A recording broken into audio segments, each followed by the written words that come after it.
Yo les gars, on se retrouve aujourd'hui pour une nouvelle vidéo. Comme vous avez pu le voir au titre, on va parler du mercato de l'OM et surtout dans le sens des arrivées. Donc n'hésitez pas à liker, vous abonner, let's go. Du coup les gars, on commence tout de suite avec le transfert de Matteo Guendouzi, l'international français qui avait été prêté par Arsenal pour une saison avec une option d'achat fixée à 11 millions d'euros. Le président Pablo Longoria débourse donc la somme de 11 millions d'euros et Guendouzi signe un contrat de 3 ans avec l'OM. On continue avec l'arrivée de Pau Lopez, le gardien espagnol qui avait été prêté pour une saison à l'OM avec une option d'achat fixée à 12 millions d'euros. Le gardien s'est engagé avec l'OM jusqu'en 2026.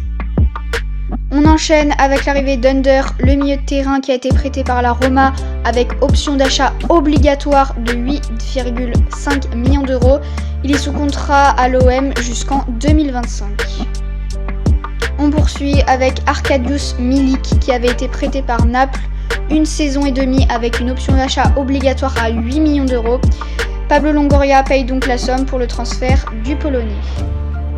On continue avec l'arrivée du gardien Ruben Blanco sous forme de prêt en provenance du Celta Vigo. Il sera en prêt avec l'OM seulement une saison.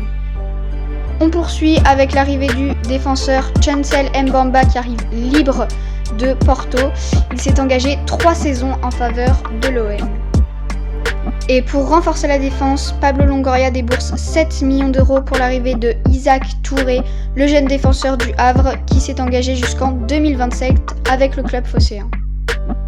On enchaîne avec le transfert du Colombien Luis Suarez qui aurait été transféré aux alentours de 10 millions d'euros.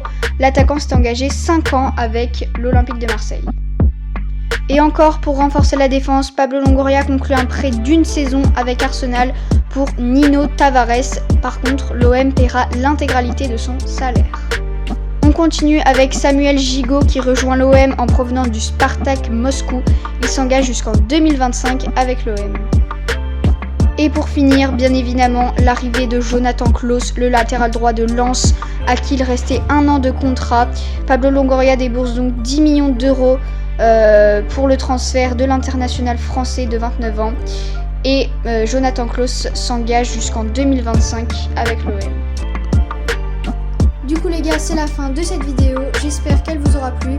N'hésitez pas à me dire en commentaire si vous voulez que je le fasse avec d'autres clubs en Ligue 1 ou dans d'autres championnats. N'hésitez pas aussi à liker et vous abonner puisqu'on est bientôt 8K.